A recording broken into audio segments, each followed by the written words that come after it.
वो बहुत कुछ कह रही हैं आजकल। अब मैं क्या कहूँ, वो बहुत ही ज्यादा कुछ कह रही हैं। हम्म। उनका आजकल मुझे लगता है कि पता नहीं उनको क्या हो गया है। और मैं उनकी गर्लफ्रेंड थी। मैं इतना जानती हूँ कि अगर मैं गर्लफ्रेंड होती, हम्म। लंदन में अगर मैं गई हूँ और गर्लफ्रेंड होती, हम्म। तो फिर बहुत सिंपल सी बात है कि उनसे नहीं, वीडियो कॉल पे खेसारी जी की बात करवाती मैं। मैंने ऐसे पूछा कि बताओ तुम्हारे लिए क्या लाऊं। उन्होंने ही मैसेजेस किए थे मुझे कि हसीना वाला गाना आया था मेरा और उस पे बहुत कॉन्ग्रेचुलेशन और ये सब था। तो मैंने बताया स्नो वो बहुत गिर रही है, ये सारी नॉर्मल चैट्स हो रही थी। उसके बाद मैंने बोला कि अच्छा बताओ तुम्हारे लिए मैं यहाँ से क्या लेकर आऊँ। Hmm. So she said snow. तो मैंने कहा यार मेरी जस्ट 1 महीने पहले ही बात होने लगी है, मुझे भी नहीं पता कि वो क्यों मुझसे बात करने लगी। उन्हीं का ही सामने से कॉल मैसेज आया, मैंने नहीं कभी भी। पता नहीं यार भाई, मेरे को मालूम ही नहीं है। उनका रीजन था क्योंकि मैं नवंबर में उनसे मेरी बात होनी शुरू हुई थी और मैंने खेसारी जी के साथ काम अक्टूबर में करना शुरू किया था। तो 1 महीने में ही ऐसा उनको अगर कोई दिक्कत हो गई तो पता नहीं, मुझे नहीं मालूम ऐसा क्या हुआ होगा क्या नहीं। पर हाँ, उनका मुझे मैसेज कॉल आया था तो मैंने बात की थी, नॉर्मली ही बात की थी। मुझे तो ऐसा कभी पता नहीं था कि ये वही इंसान है जो आज मेरे साथ है, कल को ये मेरे को ही करेंगी। तो जो इन्होंने कहा कि लंदन वाली बात, तो वीडियो भेजी, मैं वीडियो कॉल करने वाली थी तो खुद ही बोला उन्होंने कि तो कोई तो मुझे कॉल करने वाला था। फिर मैंने वीडियो कॉल पे दिखाया उनको। वो उस टाइम पर वो एक प्रोड्यूसर के ऑफिस में थी। अच्छा। हाँ, तब उन्होंने वीडियो कॉल पे बात किया है खेसारी जी से। हम्म। जिसने पीछे पलट के पीठ पीछे बोलने वालों की बातें सुनी, वो इंसान उसी वक्त से उसका प्रोग्रेस बंद हो जाता है, हम्म। उसका सक्सेस खत्म हो जाता है। तो मुझे नहीं पता और मैं नहीं ये बता सकती क्योंकि मैंने फिल्में की हैं। हम्म। रोमांटिक सॉन्ग्स में गाने गाल पे किस करना और ये तो चलो होता ही है, क्योंकि ये तो मुझे भी नहीं पता कि वो क्या क्या था उनका, किसके साथ क्या नहीं था। हम्म। बस मैं इतना जानती हूँ कि अभी वो खेसारी जी के साथ बहुत है, मतलब वो खुद ही बता रही है वो। हम्म। हाँ, वो खुद ही बता रही है। अभी मुझे तो यार पता है, मुझे तो एक चीज समझ में नहीं आती है। ऐसा नहीं है अफेयर हम्म। बाहर बॉलीवुड इंडस्ट्री में या तेलुगु तमिल कन्नड़ इंडस्ट्रीज में नहीं होते या हॉलीवुड में नहीं होता। हम्म। होता है, अफेयर्स होते हैं, बट जितना हमारी भोजपुरी का पता है, भोजपुरी की इंडस्ट्री बाहर इस चीज से नहीं जानी जा रही है। या कोई, हम अगर किसी से मिले तो कोई हमें ऐसे नहीं जानता या हमसे ये नहीं पूछता कि अरे यार तुम्हारी वो फिल्म देखी थी। अबे यार तुम्हारी इंडस्ट्री में ये क्या है आजकल, बड़ा एक हीरोइन कोई, मतलब हीरो के बारे में बहुत सारी बातें बोल रही है। हम्म। क्या है ये सही है? अरे क्या है यार, मतलब पहला वो कम था कि थिएटर से उतर के हमारी फिल्में अभी टीवी पर आ गई। अब क्या क्या मतलब फिल्में भी ना बने, लोग एंटरटेन, मतलब ये तो वही बात हो गई। हमारी फिल्मों को इतनी जल्दी शायद व्यूज नहीं मिलते होंगे, उनकी फिल्मों को इतने व्यूज जल्दी नहीं मिलते होंगे, हम्म। पर वो इंटरव्यू देख करके फेमस हो रहे हैं। हम्म। क्यों, क्या करना है, क्या है भाई दिक्कत?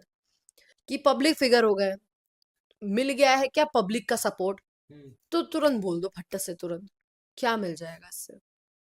बिग बॉस में जाना है, यही करना है, आगे और नहीं बढ़ना। और जिस तरीके से ये बोल रही हैं, वो अपनी बातों में ही फंसती जा रही हैं। बिग बॉस में जाकर के भी बहुत बुरा हाल हो जाएगा ऐसे तो, क्योंकि वहां दिग्गज लोग आते हैं ना। हाँ, मैंने एक इंटरव्यू देखा जहां पर उन्होंने कहा कि 14 साल लगे। मैं 14 साल बाद बोली, सामने वाला एंकर सीधे बोला 14 साल लग गए रियलाइज होने में। 14 साल, 14 साल का तो वनवास, 14 साल का तो वनवास काट के आए थे हमारे श्री राम जी, 14 साल ही थे ना वो। हम्म। तो फिर आपको 14 साल लग गए ये चीज पता करने में कि ऐसा होता है। और अगर आप किसी इंसान से, अगर आपका ब्रेकअप हो गया है, हम्म। पहली बात तो भाई बिल्कुल जीरो मेच्योरिटी है। अच्छा। आप अगर किसी के साथ रिलेशनशिप में हो तो बी मेच्योर इनफ कि आप उस इंसान की रिस्पेक्ट करो। और रिस्पेक्ट करना सिर्फ यही नहीं कि आप इस रिलेशनशिप में हो तभी रिस्पेक्ट करो। हम्म। आप अलग हो तो दोनों लोगों की ये जिम्मेदारी बनती है कि भाई अलग होए तो म्यूचुअल अंडरस्टैंडिंग रखें, एक एक कंसेंट हो, और उसके बाद वो अलग हो और दोनों लोग एक दूसरे की इज्जत करें, छीछा लेदर ना करें। बहुत मेच्योरिटी चाहिए इस चीज के लिए। उम्र ही क्या होता है, कभी कभी उम्र आ जाती, उम्र बीत जाती है, तजुर्बा नहीं होता, कभी कभी तजुर्बा आ जाता पर उम्र तनिक सी रहती है। तो मुझे लगता है कि इन सबों को शायद तजुर्बा बहुत मिल गया, लेकिन समझ अभी तक नहीं आ पा रही है। हाँ, अच्छा। क्या है यार, आप अगर रिलेशनशिप में थे, ठीक है, इफ अकॉर्डिंग टू यू आपका रिलेशनशिप इतना ही डूम था, इतना खराब था, तो फिर आप जब मिलते हो तो आप गाल पे किस करना, या आप क्यों कर रहे हो, वो क्यों कर रहे, क्यों करना है भाई, क्या जरूरत है, गलत है ना ये तो।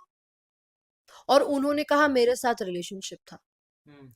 मुझे एक भी कहीं पे हम्म। अपार्ट फ्रॉम माय वर्क आप कहीं पे कोई वीडियो दिखा दो जहां पे मैंने उनको गाल पे किस किया हो या कुछ किया हो।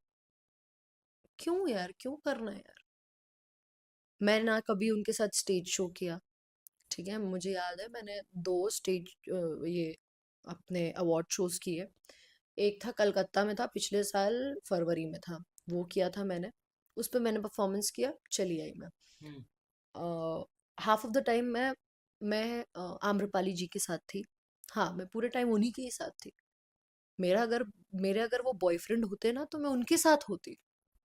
मैं अब ये तो सभी जानते हैं यार कि मैं किसके साथ थी किसके साथ नहीं, मैं वो होती। मैं मैं सच बताऊं, मुझे किसी को ये साबित करने की जरूरत नहीं है। हूं ही ऐसी इंसान कि यार मेरा बहुत ज्यादा एक भरोसा, मेरा प्यार जो है मेरे ईश्वर के लिए पहले है। देखिए, मैं इतना ही कहूंगी कि मुझे नहीं पता वो लोग साथ में थे तो क्या हुआ क्या नहीं हुआ, कितनी जिंदगी बर्बाद हुई क्या नहीं। मैं बस इतना जानती हूँ, जितने वक्त थे बस हम्म। उतना वक्त बर्बाद हुआ। अगर अकॉर्डिंग टू हर उनका वक्त जिंदगी अगर वो बर्बाद है, खराब समय था उनका जिंदगी हम्म। का, 5 साल 4 साल 5 साल 6 साल जितने साल भी थे वो लोग, वो वक्त खराब था। अगर वक्त खराब है तो इसका मतलब ये नहीं कि जिंदगी खराब है। अभी उतनी ही सी जिंदगी नहीं थी उनकी, हम्म। उनकी जिंदगी और भी बहुत आगे है, हम्म। और वो और भी बहुत एक्सेल करेंगी।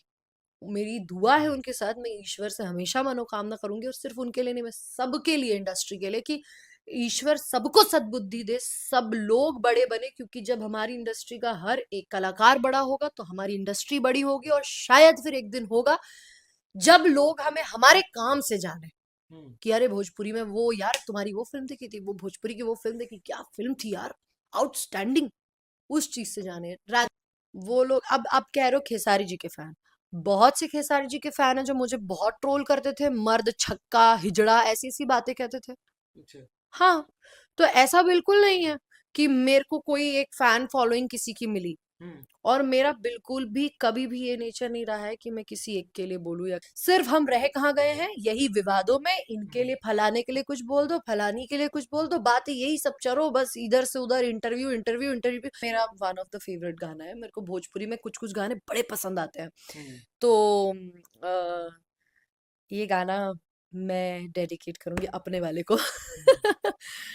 तो मोहब्बत कर गल अखियां, न धड़कन के खबर लागल, मोहब्बत कर गल अखियां, न धड़कन के खबर लागल, ए रूपवा के वाह। असर ना हा, ए रूपवा के असर ना हा, प्रीतिया कर गल पागल, मोहब्बत कर गल अखियां, न धड़कन के खबर लागल।